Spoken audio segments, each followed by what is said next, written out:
चलिए बाबा, Q and A solve करना start करते हैं। Sir Q and A solve करना कितना जरूरी है, मैं आपको बताता हूं। The most important part and the most neglected part, जो सबसे जरूरी पार्ट है और जिसको सबसे ज्यादा नेग्लेक्ट किया जाता है, वो है Q and A solving. Law तो आपको हर टीचर पढ़ाएगा कंट्री में बाबा, हर एक टीचर अगर आप पढ़ोगे, हर teacher in the country is very good. Law आपको सब पढ़ाएंगे, मैं भी पढ़ा रहा हूं, लेकिन उस लॉ को अप्लाई करना आप तब सीख पाओगे जब आप क्वेश्चन आंसर सॉल्व करोगे। और मैं यही बोलना चाहता हूं बच्चों को कि आप क्वेश्चन आंसर सॉल्व कीजिए। आप जितना क्वेश्चन आंसर सॉल्व करोगे उतना आप चैंपियन बनोगे।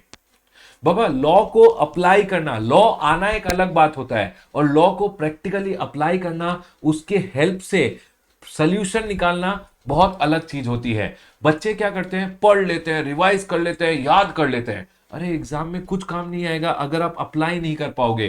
तो the application of law is very important. देखिए पहला चीज होता है कॉन्सेप्चुअल लर्निंग। हर टीचर आपको जब सिखाएगा कॉन्सेप्चुअली सिखाएगा। Every teacher in the country is good, वो आपको कॉन्सेप्चुअली सब कुछ सिखाएंगे। ठीक है सर। उसके बाद जो सेकेंड स्टेप होता है, आप क्या करते हो, वो जो कॉन्सेप्चुअल लर्निंग है उसको याद रखने की कोशिश करते हो। आप अपना समरी मॉड्यूल बनाते हो, या मैंने आपको चार्ट बुक दिया है, आपके पास अगर चार्ट बुक है तो आप चार्ट बुक से रिवाइज कर सकते हो। Yes sir. तो सर कॉन्सेप्चुअल लर्निंग के बाद रिवाइज करना पड़ता है ताकि आप उस कॉन्सेप्ट को रिटेन कर सको, याद रहे आपको। याद नहीं रहेगा तो लिखोगे क्या। ठीक है। अब एक बार कॉन्सेप्ट याद रह गया ना, तो उस कॉन्सेप्ट को अप्लाई करना भी आना चाहिए इन सिचुएशन, क्योंकि एग्जाम में क्या होता है, एप्लीकेशन पे क्वेश्चन आते हैं। ठीक है। अब बच्चे क्या करते हैं, मैं आपको बताता हूं बच्चों का कॉन्सेप्ट। बच्चे क्या करते हैं, सर कॉन्सेप्चुअली तो टीचर से सीख लिया, वाह भाई मजा, आराम से बैठ के सुन रहे थे सर, बड़ा मजा आया, कॉन्सेप्चुअली सब कुछ समझ में आ गया।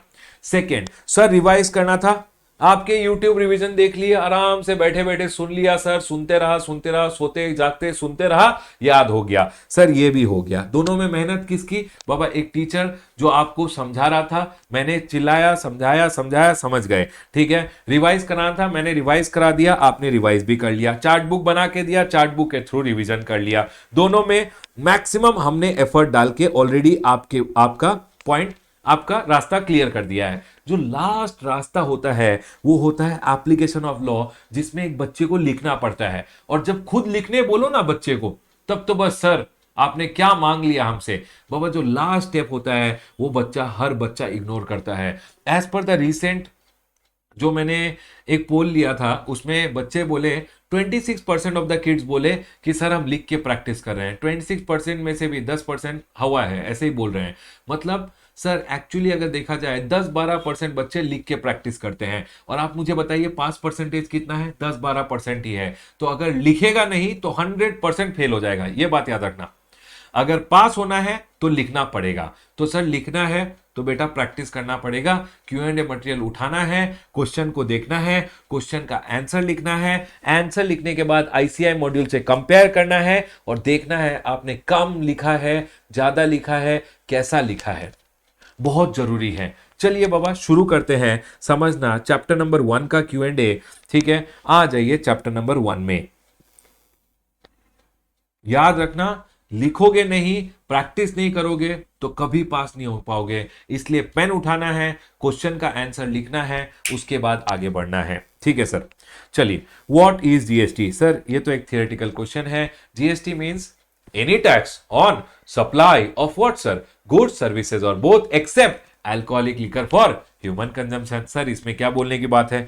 फीचर्स ऑफ जीएसटी क्या होता है सर, जीएसटी का फीचर्स होता है, जीएसटी एक टैक्स है, टैक्स ऑन सप्लाई है सर, इनडायरेक्ट टैक्स है, कंजम्पशन बेस्ड टैक्स है, वैल्यू एडेड टैक्स है और डेस्टिनेशन बेस्ड टैक्स है। ठीक है सर। उसके बाद सर कौन से टैक्सेस जीएसटी आने के कारण चले गए, सेंट्रल टैक्सेस कौन से चले गए। अगर आपने चार्ट बुक से पढ़ा है, अब अगर आप रिवीजन कर रहे हो तो कौन से सेंट्रल टैक्सेस चले गए, कौन से स्टेट टैक्सेस चले गए, कौन से टैक्सेस नहीं गए because of coming of GST. मेरे को लगता है ये जो क्वेश्चन है, एक सेकेंड कहाँ गया, हाँ ये जो क्वेश्चन है ये आपको याद रखना चाहिए। क्वेश्चन पे एग्जाम में क्वेश्चन पूछा जा सकता है। सेकंड क्वेश्चन कि कौन से taxes because of coming of GST हैं, कौन से टैक्सेस नहीं है। तो कौन से सेंट्रल टैक्सेस उड़ गए, कौन से स्टेट टैक्सेस जो उड़ गए because of coming of GST. हो सकता है एक छोटा सा 1 मार्क का एमसीक्यू पूछ ले, इसलिए ध्यान में रखिएगा, ठीक है। उसके बाद एक क्वेश्चन है जो बोल रहा है GST is a destination based tax on consumption of goods or services or both, discuss the validity of the statement. बाबा देख, कुछ मत कर, पेन उठा और आंसर लिखना चालू कर। मैंने आपको बताया है जीएसटी एक डेस्टिनेशन बेस्ड टैक्स है। डेस्टिनेशन बेस्ड टैक्स मतलब अल्टीमेटली टैक्स कहां जाएगा, अल्टीमेटली टैक्स उस स्टेट की गवर्नमेंट को जाएगा जहां गुड्स कंज्यूम हो रहे हैं, क्योंकि GST is a destination based tax on consumption. जहां कंजम्पशन होगा उस स्टेट गवर्नमेंट को टैक्स मिलेगा। यस सर, ये पॉइंट क्लियर है। एक काम करिए, पेन उठाइए और आंसर लिखना चालू कीजिए। 2 मिनट का टाइम दे रहा हूं, पेन उठा और आंसर लिखना चालू कर, जल्दी जल्दी जल्दी। GST is a destination based tax on consumption. Pen उठाइए और लिखना चालू कीजिए। 2 मिनट के लिए मैं वीडियो पॉज कर रहा हूं, लिखिए, उसके बाद आगे बढ़ेंगे। क्विकली लिखिए, लिखिए, उसके बाद आंसर को डिस्कस करेंगे। लिखिए। I hope you are done writing. चलिए बाबा डिस्कस करते हैं आंसर। देखिए क्या बोल रहा है ये, डिस्कस द वैलिडिटी। जैसे ही वैलिडिटी बोला, पहला लाइन क्या आया, the given statement is valid. आपने लिखा कि सर जैसे ही वैलिडिटी पूछ रहे हैं मेरे को लिखना है वैलिड है या नहीं है। पहले आपको ये लाइन लिखना है, उसके बाद अपना कहानी चालू करना है। देखिए फिर इन्होंने बोला है GST is a destination based tax on consumption of goods. GST is non destination based tax since the tax would accrue to the tax authorities which has jurisdiction over the place of consumption which is also termed as place of supply। मतलब ultimately tax किसके पास जाएगा, जहां place of supply है, जो destination है। इन्होंने ये बोला है। उसके बाद इन्होंने जब आपने डिस्कस बोला है, इन्होंने एक एग्जाम्पल भी लिख दिया।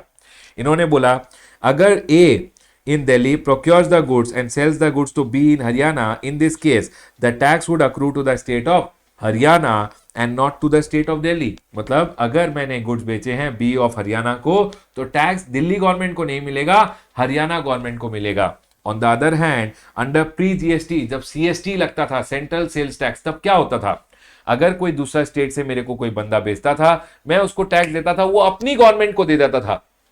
तो बिफोर जीएसटी क्या होता था, टैक्स ओरिजिन रह जाता था, लेकिन आफ्टर जीएसटी क्या होने लगा, टैक्सेस डेस्टिनेशन बेस्ड होने लग गए। अगर मेरे को एक बंदा दूसरा स्टेट से इस स्टेट में बेच रहा है, तो मेरी स्टेट गवर्नमेंट को टैक्स का रेवेन्यू मिलता है। लेकिन बिफोर जीएसटी उल्टा हो रहा था, before GST taxes were origin based.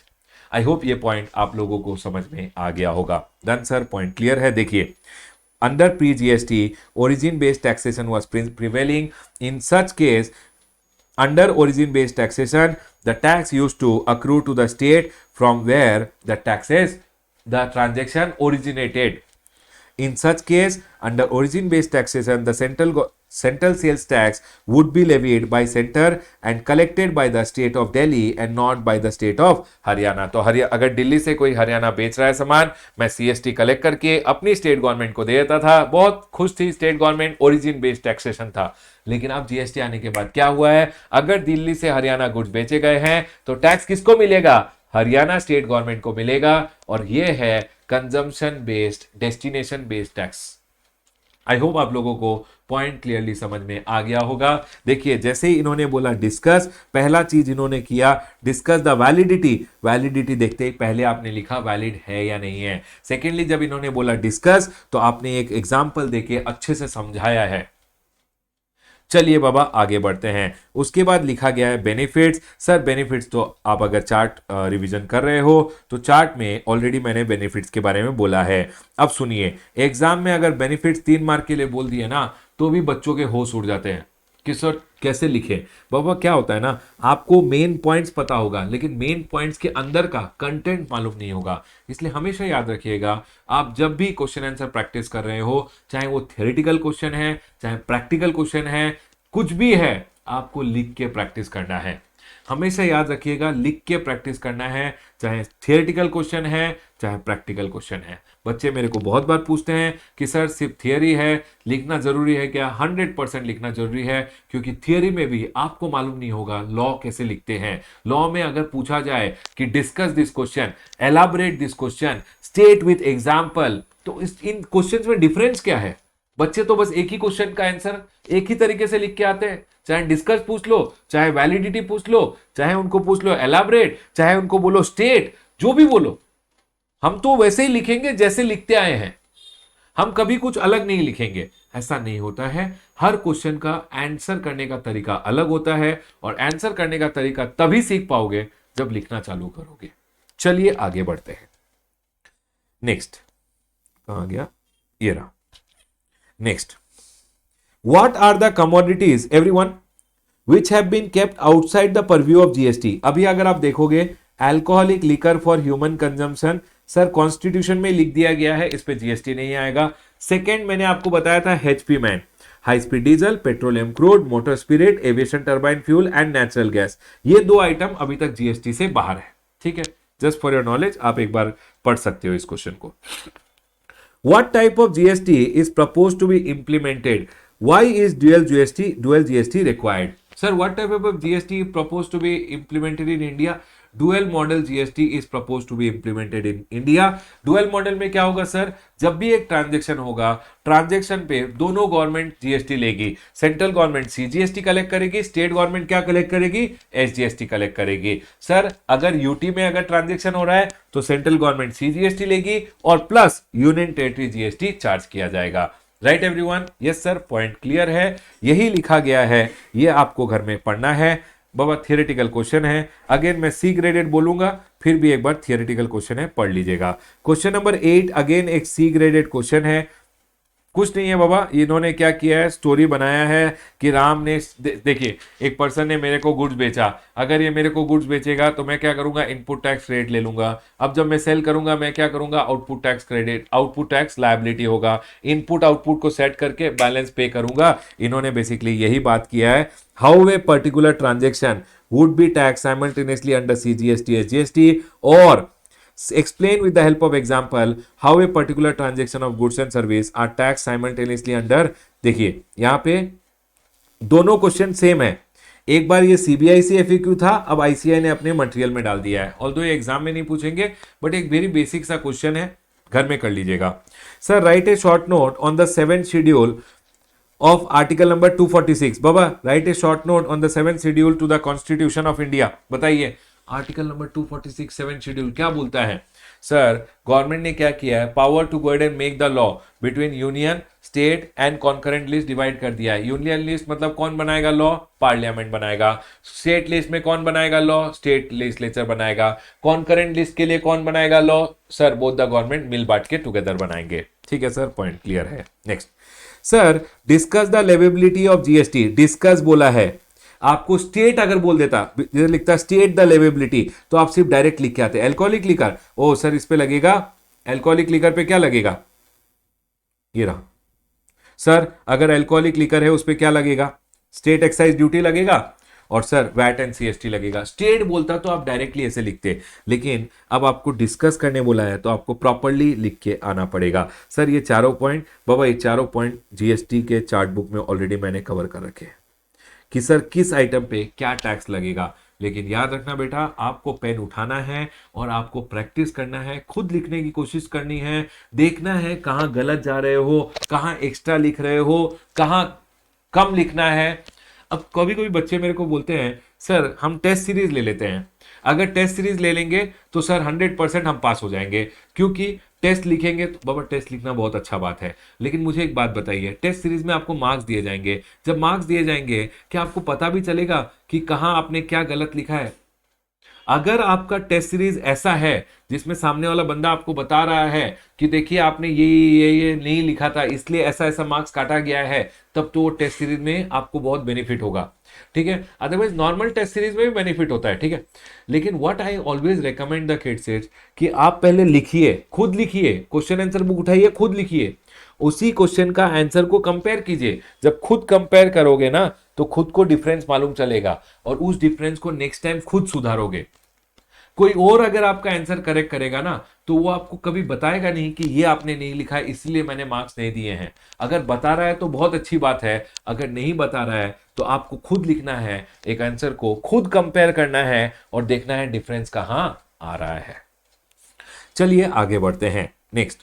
उसके बाद कौन सा क्वेश्चन है, उसके बाद जो नेक्स्ट क्वेश्चन है, under GST only value addition is taxed, ठीक है, and burden of tax is borne by the final consumer. Sir examine the statement. क्या होता है जीएसटी में? जीएसटी में सर जब भी एक बंदा कुछ खरीदता है उसने जो जीएसटी दिया है उसका उसको क्रेडिट मिलता है। जब भी वो सेल करता है तो वो जीएसटी कलेक्ट करता है। जो उसका परचेज पे क्रेडिट होता है वो बेचने के अगेंस्ट जो जीएसटी कलेक्ट किया उससे सेट ऑफ करता है और सिर्फ बैलेंस पे करता है। अल्टीमेट बर्डन किस पे जाता है? अल्टीमेट बर्डन जाता है फाइनल कंज्यूमर के ऊपर ही। तो सर वही आपको एग्जामिन द स्टेटमेंट, एग्जामिन मतलब आपको बताना है क्या ये स्टेटमेंट करेक्ट है या नहीं। तो पहले आप बताइए हाँ ये स्टेटमेंट करेक्ट है, उसके बाद अपना स्टोरी लिखिए। डन सर, पॉइंट क्लियर है बाबा। चलिए आगे बढ़ते हैं। Why was there a need of constitutional amendment for introduction of GST? Discuss the significant provision of Constitutional Amendment Act 2016. Sir ये जो कॉन्स्टिट्यूशन को अमेंड किया गया ये क्यों किया गया, क्या जरूरत थी? बाबा कॉन्स्टिट्यूशन को अमेंड इसलिए किया गया क्योंकि जो पुराने टैक्सेस थे उनको गोली मार के उड़ाना था, तो कॉन्स्टिट्यूशन से उनको हटा दिया। बेसिकली जो पुराने टैक्सेस थे उनको हटाना था। तो और नया जो टैक्स था जीएसटी उसके रिलेटेड हमको आर्टिकल नंबर 246 ए इंट्रोड्यूस करना था, आर्टिकल नंबर 269 ए इंट्रोड्यूस करना था, GST council article number 279 A introduce करना था। ये सारे इंट्रोड्यूस कैसे किए गए? With the help of GST constitutional amendment act 2016। ये क्या बोल रहे हैं यहाँ पे? There was a need for constitutional amendment for introduction of GST so as to enable integration of central excise duty, additional taxes, state VAT and certain specific taxes into a comprehensive GST, ताकि पुराने taxes को हटाया जाए और नया tax जो GST है उसको इंट्रोड्यूस किया जाए, इसीलिए ताकि सेंट्रल गवर्नमेंट और स्टेट गवर्नमेंट दोनों जीएसटी एक साथ कलेक्ट कर पाए। इसीलिए कॉन्स्टिट्यूशन को अमेंड किया गया और कॉन्स्टिट्यूशन में आर्टिकल नंबर 246 ए, 269 ए, 279 ए वगैरह इंट्रोड्यूस किए गए। अब 246 ए, 269 ए एंड 279 ए जो आर्टिकल थे वो जो बोलते हैं वही यहां लिखा गया है कि सर सिग्निफिकेंट प्रोविजन, क्या क्या इंपॉर्टेंट प्रोविजंस है of the constitutional amendment act. बाबा मैंने आपको ऑलरेडी 246 ए बोला है, 269 ए बोला है, 279 ए बोला है। 246 ए क्या बोलता है, 269 ए क्या बोलता है, 279 ए क्या बोलता है, वो सेम चीज लिखा हुआ है। चलिए पढ़ लेते हैं। बोल रहा है कॉन्स्टिट्यूशन अमेंड करने के कारण क्या क्या चेंजेस हुए, क्या क्या प्रोविजन ये जो कॉन्स्टिट्यूशनल 101 अमेंडमेंट एक्ट था इसके कारण इसमें क्या क्या सिग्निफिकेंट प्रोविजन थे, इंपॉर्टेंट प्रोविजन। कॉन्करेंट पावर, बाबा पार्लियामेंट और स्टेट लेजिस्लेचर को इक्वल पावर दिया गया आर्टिकल नंबर 246 ए के द्वारा कि दोनों जीएसटी एक साथ कलेक्ट कर पाए। सेकेंडली जब भी इंटरस्टेट ट्रांजैक्शन होगा तो आईजीएसटी लेवी होगा। यस सर, ये भी बताया गया था। आईजीएसटी कौन कलेक्ट करेगा? सेंट्रल गवर्नमेंट कलेक्ट करेगा और आईजीएसटी को डिवाइड कर देगा between the centre and the state. ये भी एक सिग्निफिकेंट प्रोविजन था। उसके बाद सर जब भी हमें प्लेस ऑफ सप्लाई डिटरमाइन करना है, इंटरस्टेट ट्रांजैक्शन हो रहा है, प्लेस ऑफ सप्लाई क्या होगा? मेरा लोकेशन ये है, मैंने सप्लाई दिल्ली में किया है, प्लेस ऑफ सप्लाई दिल्ली होगा। ये जो प्लेस ऑफ सप्लाई डिटर्मिनेशन, कैसे मैं डिटरमाइन करूं क्या होगा place of supply? Principles for determination of place of supply and when a supply takes place in interstate trade और commerce shall be formulated by parliament by law. IGST act में place of supply कैसे determine किया जाएगा वो law भी formulate किया जाएगा। यही बोला गया है, principles for determination of place of supply, ये भी फॉर्मुलेट किया जाएगा। उसके बाद sir GST will be levied on all goods and service except alcoholic liquor for human consumption, article number 366 clause 12 A में बताया गया।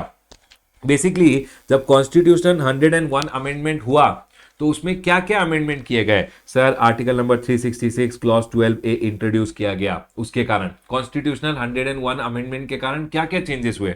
उसके बाद आर्टिकल नंबर 246A इंट्रोड्यूस किया गया। उसके बाद sir article number 269A introduce किया गया। उसके बाद sir article number 279A introduce किया गया रिलेटिंग टू जीएसटी काउंसिल। ठीक है, उसके बाद देखिए, on the following product GST shall be levied, GST shall not be levied till a date notified by the government on recommendation of GST council। ये भी किसमें बोला गया सर? GST जो ये कॉन्स्टिट्यूशनल अमेंडमेंट एक्ट था। ठीक है, उसके बाद sir the union government shall retain the power to levy GST on levy duties of excise on tobacco products manufactured और प्रोड्यूस विद इन इंडिया। मैंने आपको ऑलरेडी बताया है चार्ट बुक में कि सर टोबैको प्रोडक्ट पे सेंट्रल एक्साइज ड्यूटी लगेगा।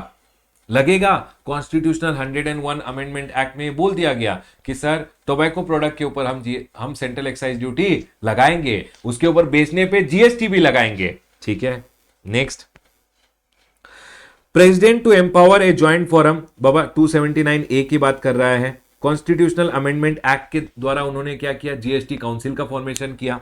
ठीक है, जीएसटी काउंसिल में यूनियन के मेंबर होंगे, स्टेट्स के मेंबर होंगे। जीएसटी काउंसिल का क्या क्या फंक्शन होगा और जीएसटी काउंसिल कब से इफेक्टिव होगा? जीएसटी काउंसिल कॉन्स्टिट्यूट हुआ था 15 सितंबर 2016 से। सो बेसिकली इन्होंने क्या किया? जीएसटी जो कॉन्स्टिट्यूशनल अमेंडमेंट एक्ट 2016 था उसके सिग्निफिकेंट प्रोविजंस यहां पे लिखे हैं। सर एग्जाम में 3-4 लिखोगे तो भी चल जाएगा। डन। सर कॉन्स्टिट्यूशन को अमेंड करने की क्या जरूरत थी? सर कॉन्स्टिट्यूशन को अमेंड इसलिए किया क्योंकि सेंट्रल गवर्नमेंट और स्टेट गवर्नमेंट को इक्वल पावर देने थे, कॉन्करेंट पावर देने थे, ताकि दोनों सीजीएसटी और एसजीएसटी दोनों जीएसटी एक साथ कलेक्ट कर पाए। वो कॉन्करेंट पावर देने के लिए उन्होंने क्या किया? कॉन्स्टिट्यूशन को अमेंड किया। Next sir discuss article number 269A। Article number 269A क्या बोलता है एवरीवन? आर्टिकल नंबर 269A बोलता है कि सर आर्टिकल नंबर 269A क्या बोलता है? आईजीएसटी जो है वो कलेक्ट कौन करेगा? आईजीएसटी सेंट्रल गवर्नमेंट कलेक्ट करेगा। ठीक है सर, सेंट्रल गवर्नमेंट फिर क्या करेगा? आईजीएसटी के साथ अपोर्शन कर देगा between the centre and the state. उसके बाद आर्टिकल नंबर 269A बोलता है जब भी आप इंपोर्ट करोगे गुड्स वो इंटर स्टेट सप्लाई होगा और उस पर आईजीएसटी आएगा। उसके बाद आर्टिकल नंबर 269A क्या बोलता है कि sir principles for determination of place of supply. Sir कैसे प्लेस ऑफ सप्लाई ढूंढेंगे? अगर मैंने इस स्टेट से दूसरे स्टेट में सप्लाई किया है, कैसे माना जाएगा कि प्लेस ऑफ सप्लाई क्या है? कैसे हम place of supply find out करेंगे? उसके लिए जो प्रिंसिपल्स है वो भी फॉर्मुलेट किए जाएंगे by the parliament. Parliament is empowered to formulate principles for determining place of supply and when a supply of goods or of service or both takes place in the course of interstate trade or commerce। Article number 246A sir ये क्या है? Discuss the article number 246A which grant the power to make law with respect to GST. इन्होंने क्या बोला है? आपको discuss करना है आर्टिकल नंबर 246। मैंने आपको आर्टिकल नंबर 246 बताया है। अगर आप देखोगे बाबा आपकी टेक्स्ट बुक में दिखाता हूं, आर्टिकल नंबर 246A क्या बोलता है? सर आर्टिकल नंबर 246A बोलता है, ये रहा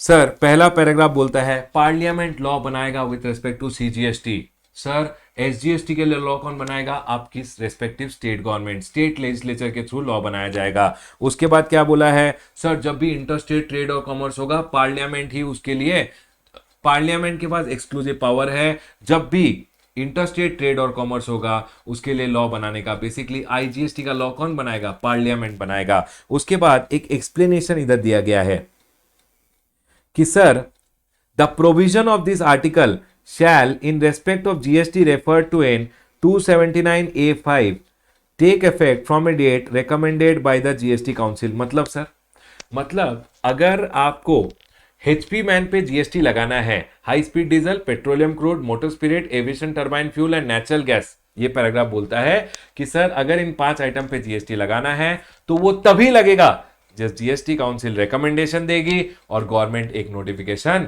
इशू करेगा। बस यही 3 आपको पॉइंट ध्यान रखना है कि पार्लियामेंट लॉ बनाएगी with respect to CGST, state legislature बनाएगी law with respect to SGST. Secondly, अगर सर इंटर स्टेट ट्रेड और कॉमर्स है तो उस पर हमेशा लॉ बनाने का पावर किसके पास रहेगा? सर सेंट्रल गवर्नमेंट, पार्लियामेंट के पास रहेगा। आईजीएसटी का लॉ कौन बनाएगी? पार्लियामेंट। एंड सर उसके बाद हमने एक और पॉइंट समझा कि ये जो 5 आइटम है, HP man, high speed diesel, petroleum crude, motor spirit, aviation turbine fuel and natural gas, in 5 item पे जीएसटी लगेगा, लेकिन जिस दिन जीएसटी काउंसिल गवर्नमेंट को अलाउ करेगी उस दिन लगाया जाएगा। चलिए आगे बढ़ते हैं। उसके बाद क्या बोल रहा है? उसके बाद इन्होंने जीएसटी काउंसिल का बात किया है। सर जीएसटी काउंसिल में 33 मेंबर्स है। उसके बाद इन्होंने जीएसटी काउंसिल के फंक्शंस के बारे में लिखा है। बाबा ये मोस्ट इंपॉर्टेंट क्वेश्चन है जो एग्जाम में पूछ लेते हैं, ठीक है, 2 से 3 बार पूछ लिया है, इसलिए आपको ध्यान रखना है। उसके बाद special category state. Sir special category state क्या होता है? Humans of Tripura and Jammu and Kashmir. Sir humans Himachal Pradesh, Uttarakhand, Meghalaya, Mizoram, Manipur, Arunachal, Assam, Nagaland, Sikkim, Tripura and Jammu and Kashmir. Humans of Tripura and Jammu and Kashmir को हम क्या बोलते हैं? Special category state. Sir GST council कैसे डिसीजन लेती है? मैंने आपको हमेशा यही बोला है। सर जीएसटी काउंसिल कैसे डिसीजन लेगी? एक सेकेंड। सर जीएसटी काउंसिल में कितने मेंबर्स है? जीएसटी काउंसिल में 33 मेंबर्स है। सुन लीजिए 33 मेंबर्स है। सर 33 मेंबर्स में से, सर जीएसटी काउंसिल में कितने मेंबर्स हैं? 33 मेंबर। 33 मेंबर से 2 यूनियन मेंबर है और कितने स्टेट के मेंबर है? 31 स्टेट के। 31 स्टेट मिनिस्टर्स है, स्टेट फाइनेंस मिनिस्टर या जो भी मिनिस्टर नॉमिनेटेड। आपको हमेशा देखना है कि इन 2 मेंबर से कितने प्रेजेंट है। समझ लीजिए दोनों प्रेजेंट है। इधर कितने प्रेजेंट है? 31 प्रेजेंट है। लेकिन आपको देखना है प्रेजेंट एंड वोटिंग। हमेशा देखिएगा प्रेजेंट एंड वोटिंग। समझ लीजिए दोनों मेंबर प्रेजेंट भी है और वोट भी कर रहे हैं। कोई डिसीजन लेना है कि जीएसटी रेट इस आइटम पे 12 होना चाहिए या 28% होना चाहिए। अब वो डिसीजन को कैसे लिया जाएगा? जीएसटी काउंसिल में वोटिंग होता है। उसमें बेसिकली वोटिंग में कैसे होता है वो देखते हैं कितने मेंबर प्रेजेंट है और वोटिंग में पार्टिसिपेट कर रहे हैं, ठीक है। और यहां समझ लीजिए 31 से सिर्फ 23 मेंबर्स ने बोला कि हम वोटिंग भी करेंगे, ठीक है एवरीवन। सुनिए अब क्या हो रहा है, सुनिए अब प्रेजेंट एंड वोटिंग का बात हो रहा है। अब ये जो 2 मेंबर यूनियन के है ना, यूनियन का वोट्स का वेट, यूनियन का जो वोट है उसका वेट हमेशा कितना लेते हैं हम? 33.33% लेते हैं। और स्टेट्स का वोट का हम वेट हमेशा 66.67% लेते हैं। टोटल वोट्स कितना होता है? Weight of the votes 100%। उससे हम हमेशा सेंटर का वोट्स का वेट 33.33% लेते हैं। स्टेट्स का वोट का वेट कितना लेते हैं? 66.67% लेते हैं। अब दोनों यूनियन मेंबर ने बोल दिया वी अग्री कि सर 28% जीएसटी होना चाहिए। समझ लीजिए लॉटरी के ऊपर क्या चल रहा है वोटिंग, लॉटरी पे 12% होना चाहिए, 28%। सर दोनों यूनियन मेंबर ने यस बोल दिया तो 33.33% votes casted in favour. Total होना चाहिए 75%, तभी मेजॉरिटी अचीव माना जाएगा। अब ये जो प्रेजेंट एंड वोटिंग मेंबर है ये 66.67% will be divided by 23 means approximately कितना हो गया? 3% अप्रोक्सीमेटली। सर 3% अप्रोक्सीमेटली, यस 3% पर स्टेट का वोट का वेट हो गया। पर स्टेट का वोट का वेट कितना हो गया? 3%। कर्नाटका बोला सर लॉटरी पे 28% कर दो, sir 3% casted in favour. Tamil Nadu बोला लॉटरी पे 28% कर दो, 3% इन फेवर। असम बोला लॉटरी पे 28% कर दो, 3% इन फेवर। ऐसे जब 75% मेजॉरिटी अचीव हो जाएगा तभी एक डिसीजन लिया जाएगा। हमेशा याद रखिएगा वोट्स ऑफ द सेंटर का वेट 33.33% होता है, स्टेट्स का वोट 66.67% होता है और इसको हमेशा डिवाइड करना है by the number of member present and voting, divide by the number of members present and voting. Sir 2 member present है, दोनों ने अगर इन फेवर दिया तो 33.33% आ गया। सर समझ लीजिए एक मेंबर ने अग्री नहीं किया, यूनियन का एक मेंबर बोला I don't agree with 28%। Nirmala Sitharaman बोली यस आई अग्री विद 28% होना चाहिए। 28% रेट होना चाहिए लॉटरी पे। तो सर सिर्फ निर्मला सीतारामन ने अगर अग्री किया है तो 16.5%, जो approximately 16.5% vote will be in favour, remaining is not coming in favour. मतलब टोटल अगर 75% हुआ तभी एक मेजॉरिटी अचीव होगा। हमेशा याद रखिएगा 33.33%, 66.67% divided by number of member present and voting, और मेजॉरिटी अचीव करने के लिए आपको चाहिए 75%। आई होप ये पॉइंट आप लोगों को क्लैरिटी के साथ समझ में आ गया होगा। चलिए next. Sir administration, what is goods and service tax network? Baba goods and service tax network एक कंपनी है जो बेसिकली gst.gov.in को मैनेज करती है। बाबा एक थियोरेटिकल क्वेश्चन है कि gst.gov.in का function, GST and goods and service tax network का फंक्शन क्या है? ये मैंने ऑलरेडी यहाँ पे आपको रिवाइज करा दिया है कि सर जीएसटीएन का फंक्शन क्या होता है। चलिए आगे बढ़ते हैं। उसके बाद क्या है, ये एक क्वेश्चन है, ये मेरे को बड़ा इंटरेस्टिंग क्वेश्चन लगता है, चलिए कर लेते हैं। ये बोल रहा है home furnitures registered under GST has been served a demand order by the GST by central GST officer. मेरे को एक बात बताइए सर, ये कौन है? ये होम फर्निचर्स है। होम फर्निचर्स को सेंट्रल सीजीएसटी ऑफिसर ने क्या किया है? एक ऑर्डर दिया है, ठीक है। Does home furniture need to approach both central and state appellate authorities for exercising the right to appeal? अब इस ऑर्डर के अगेंस्ट अगर ये अपील में और ऊंचा जाना चाहते हैं, मतलब इस ऑर्डर के अगेंस्ट अगर फाइट करना चाहते हैं, तो ये अपील के लिए क्या सेंट्रल अपीलेट अथॉरिटीज के पास जाएगा, या इस ऑर्डर के अगेंस्ट ये दोनों के पास जाएगा? स्टेट अपीलेट अथॉरिटीज के पास भी जाएगा लड़ने के लिए और सेंट्रल अपीलेट अथॉरिटीज के पास भी जाएगा लड़ने के लिए। हमेशा याद रखिएगा सेक्शन नंबर 6 बोलता है क्रॉस एम्पावरमेंट। अगर आपको एक ऑफिसर ऑर्डर दे रहा है तो वो ऑर्डर में आपसे सीजीएसटी भी डिमांड कर लेगा और एसजीएसटी भी डिमांड कर लेगा, और इस ऑर्डर के अगेंस्ट आप अपील में जा रहे हो तो हमेशा याद रखिएगा अगर सीजीएसटी ऑफिसर ने एक ऑर्डर पास किया है, उस ऑर्डर के अगेंस्ट अगर आपको जाना है तो अपील में भी सेंट्रल अपीलेट अथॉरिटीज के पास ही जाओगे, जहां सीजीएसटी के अपीलेट ऑफिसर्स ही बैठे हुए हैं जो अपील सुनने वाले हैं।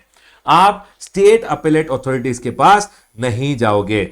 अगर सीजीएसटी ऑफिसर ने एक ऑर्डर पास किया है, उस ऑर्डर के अगेंस्ट अपील में जाना है तो आपको सेंट्रल अपीलेट अथॉरिटीज के पास ही जाना पड़ेगा। डन है पॉइंट? क्या आप लोगों को ये पॉइंट क्लियरली समझ में आ गया है? यस सर, पॉइंट क्लियर है। आ जाइए क्यूएनए मटेरियल में। यहां मैंने अपना सारा क्वेश्चन आंसर भी डिस्कस कर लिया। सर कुछ इंपॉर्टेंट क्वेश्चन बोल दीजिए। मेरे को लगता है क्वेश्चन नंबर 20 इंपॉर्टेंट है। क्वेश्चन नंबर 19 जो जीएसटीएन के बारे में बात करता है वो भी एक इंपॉर्टेंट क्वेश्चन है। जीएसटी काउंसिल भी एक इंपॉर्टेंट क्वेश्चन है। आर्टिकल नंबर 246 के बारे में आपको आना चाहिए। आर्टिकल नंबर 269A के बारे में आपको आना चाहिए। उसके बाद क्वेश्चन नंबर 12 तो एग्जाम में आया हुआ है तो आपको करके जाना है। ये क्वेश्चन नंबर 10, ठीक है।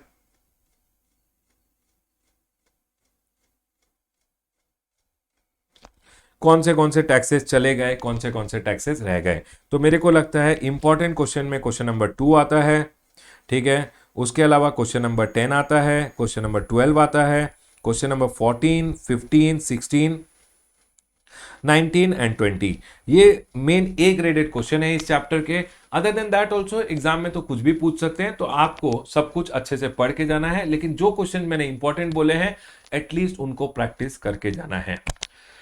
राइट एवरीवन, यहां मैं अपना complete discussion with respect to chapter number 1 close करता हूं। मैंने आपको चार्ट बुक से भी क्विकली दिखा दिया है, राइट एवरीवन, और मैंने क्वेश्चन आंसर्स भी यहां पे करा दिए। चलिए बाबा, यहां मैं अपना complete discussion with respect to chapter number 1 close करता हूं। Congratulations people, done.